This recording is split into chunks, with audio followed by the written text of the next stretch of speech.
बिस्मिल्लाहिर्रहमानिर्रहीम। अस्सलाम वालेकुम जी स्टूडेंट्स, कैसे हैं आप लोग और कैसा चल रहा है हमारा ये कोर्स। उम्मीद है ये वीडियोस आपको पसंद आ रही होंगी। एडीएस पार्ट 3 के कोर्स विजुअल बेसिक के चौथे लेक्चर के साथ मैं हूं आपका टीचर मोहम्मद शाहिद अजीम। अब तक इस सीरीज की 3 वीडियोस हो चुकी हुई हैं, तो अगर आपने वो वीडियोस नहीं देखी तो मैं आपको रिकमेंड करूंगा कि पहले जाके वो वीडियोस देखें, क्योंकि बड़े अहम कॉन्सेप्ट्स हैं जो वीडियोस के अंदर डिस्कस किए हमने। अगर आपने वो वीडियोस नहीं देखी तो ये चौथी वीडियोस आपकी समझ में नहीं आएगी, तो पहले जाके वो 3 वीडियोस लाजमी देखें। उनका लिंक मैं नीचे डिस्क्रिप्शन में डाल देता हूं। इसके अलावा मेरे व्हाट्सएप ग्रुप का लिंक नीचे डिस्क्रिप्शन में मौजूद है और हमारी वेबसाइट का एड्रेस भी नीचे लिंक में मौजूद है, जहां से आप डिफरेंट मवाद हासिल कर सकते हैं। इसके नोट्स, ये स्लाइड्स और उसके अलावा जो कोड्स हम लिखेंगे वो भी आपको वहां से मिल जाएंगे। तो चलें जी, वक्त जाया किए बिना हम अपना आज का लेक्चर स्टार्ट करते हैं। आज का हमारा एजेंडा क्या है? आज हमने देखना है कि प्रोग्राम डेवलपमेंट प्रोसेस क्या होता है, उसके अंदर कितने स्टेप्स होते हैं और हर स्टेप के ऊपर हम क्या करते हैं। तो सबसे पहले हम डिस्कस करेंगे program development process. Program development process basically एक साइंटिफिक अप्रोच है जो हम अपने प्रोग्राम लिखने के लिए इस्तेमाल कर सकते हैं। कोई भी काम करने के लिए हम एक बाकायदा तरीकाकार इस्तेमाल करते हैं, जिसको उसका एक लाइफ साइकिल या उसका प्रोसेस कहते हैं। इसी तरह प्रोग्राम लिखने के लिए भी बाकायदा एक तरीकाकार है जिसको हम फॉलो करके अपने प्रोग्राम्स लिखेंगे। असल में हम करते क्या है कि कोई भी काम करने के लिए उसको छोटे छोटे हिस्सों में तोड़ लेते हैं, छोटे छोटे फेजेस में तोड़ लेते हैं। फेजेस में तोड़ने के बाद हम क्या करते हैं कि हम एक एक फेज को पकड़ते हैं, उसको सॉल्व करते हैं और नेक्स्ट फेज की तरफ चले जाते हैं, जिससे काम करना आसान हो जाता है और हमारा सॉल्यूशन आसानी से डिजाइन हो जाता है। सो हमें करना क्या है? Break down work into steps and phases. हम अपने काम को छोटे छोटे हिस्सों में तोड़ेंगे, एक एक हिस्से को पकड़ेंगे और उनको सॉल्व करेंगे। सो एक्सिक्यूट ईच स्टेप इंडिविजुअली, और करने के बाद उनके जो रिजल्ट्स आएंगे उनको हम मर्ज करके एक अपना फाइनल सॉल्यूशन बना लेंगे। तो एक प्रोग्राम लिखने के लिए हम किन फेजेस से गुजरते हैं जी? एक प्रोग्राम लिखने के लिए हम 5 मेन फेजेस से गुजरते हैं। सबसे पहला फेज है डिफाइनिंग एंड एनालाइजिंग प्रॉब्लम। देखें, आप कर क्या रहे हैं? आप एक प्रॉब्लम सॉल्व कर रहे हैं। एक प्रॉब्लम को सॉल्व करने के लिए आप एक प्रोग्राम लिख रहे हैं। तो प्रोग्राम लिखने के लिए सबसे पहले तो आपको उस प्रॉब्लम का पता होना चाहिए। सो सबसे पहला स्टेप है defining and analysing the problem. आपने उस प्रॉब्लम को अंडरस्टैंड करना है कि बेसिकली वो प्रॉब्लम है क्या जिसको आप सॉल्व करने जा रहे हैं। सो आप अपनी प्रॉब्लम डोमेन को बड़े क्रिटिकली और बड़े कीनली स्टडी करेंगे। जो काम आपको करने को कहा गया है उसको बड़ी बारीक बीनी से अंडरस्टैंड करने की कोशिश करेंगे और ये चीज अंडरस्टैंड करेंगे कि आपको क्या करने को कहा गया है और उसके अंदर आपने क्या क्या करना है।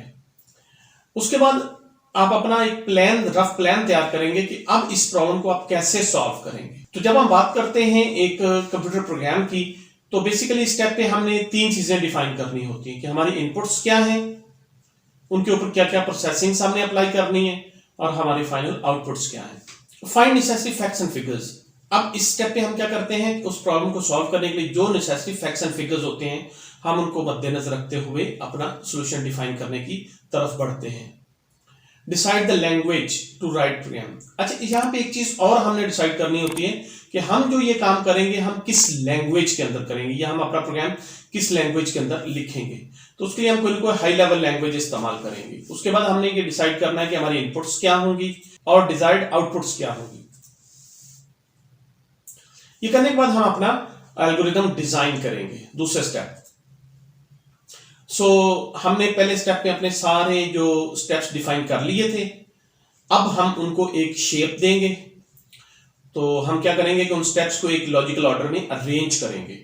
सो हमने सबसे पहले लेवल पे अपने स्टेप्स डिफाइन किए, दूसरे स्टेप पे हमने एक लॉजिकल ऑर्डर में तरतीब दी और तरतीब देने के बाद हमने अपना एल्गोरिथम बनाया। प्रोग्राम लिखने से पहले अपना एल्गोरिथम बनाना जरूरी है, क्योंकि यही आपको गाइड करेगा कि आपने अपने प्रोग्राम के अंदर क्या क्या करना है।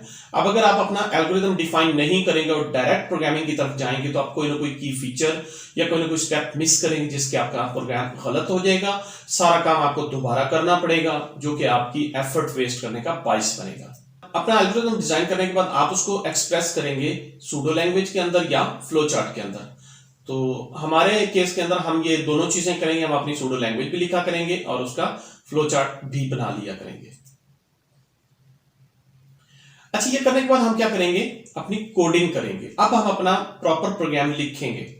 सो इस स्टेप के ऊपर हमने जो प्रोग्रामिंग लैंग्वेज चूज की थी उसकी इंस्ट्रक्शंस को इस्तेमाल करते हुए हम अपना कोड लिखेंगे। और क्योंकि ये काम हमने किसी न किसी हाई लेवल लैंग्वेज के अंदर करना है, तो हाई लेवल लैंग्वेज के अंदर हम अपना जो कोड लिखेंगे वो हमारा सोर्स कोड कहलाएगा। पर्टिकुलर कोर्स के अंदर हम जो हाई लेवल लैंग्वेज इस्तेमाल करेंगे वो है विजुअल बेसिक या वीबी।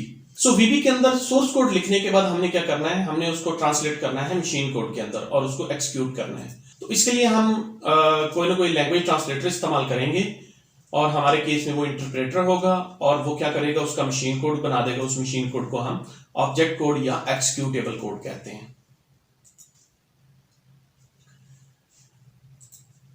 कोड करने के बाद हमने टेस्ट करना है कि क्या हमारा वो प्रोग्राम सही काम कर रहा है। सो हमने अपने प्रोग्राम की एक्यूरेसी को वेरीफाई करना है।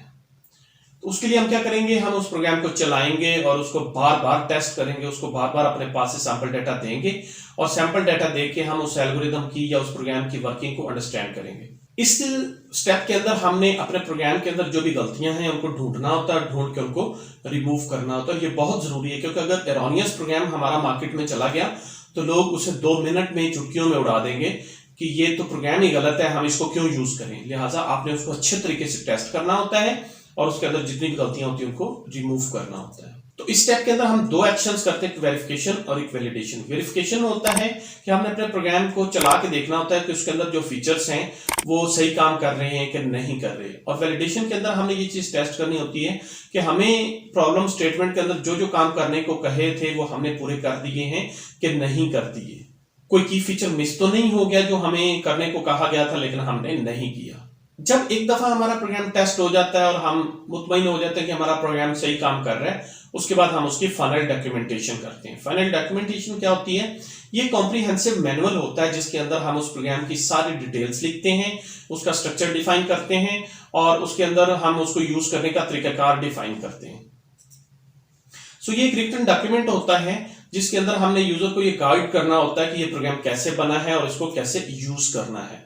ये कॉम्प्रिहेंसिव होता है और इसको कॉम्प्रिहेंसिव होना चाहिए ताकि कल को जब दोबारा इस प्रोग्राम को खोला जाए या इस प्रोग्राम को हमें कल को चेंज करना पड़े तो हम उसका डॉक्यूमेंट देख के उसकी सारे स्ट्रक्चर को इजीली अंडरस्टैंड कर सकें। ये डॉक्यूमेंट इजी टू अंडरस्टैंड होना चाहिए, नॉर्मल लैंग्वेज के अंदर लिखा होना चाहिए और फ्लेक्सिबल होना चाहिए ताकि इसके अंदर कल को कुछ चेंज करना पड़े तो हम इजीली कर सकें, ताकि कल को जब हम प्रोग्राम चेंज करें तो हम उसका डॉक्यूमेंट भी प्रॉपर्ली अपडेट कर दें। जी तो दोस्तों, ये था हमारा प्रोग्राम डेवलपमेंट लाइफ साइकिल। कैसा लगा आपको आज का लेक्चर? उम्मीद है पसंद आया होगा। अगर पसंद आया है तो इस चैनल को सब्सक्राइब कीजिए और वीडियो का लिंक दोस्तों के साथ शेयर कीजिए और इल्म बांटने के इस सफर में मेरा साथ दीजिए। तो जल्दी मिलते हैं नेक्स्ट लेक्चर के साथ, तब तक के लिए अल्लाह हाफ़िज़।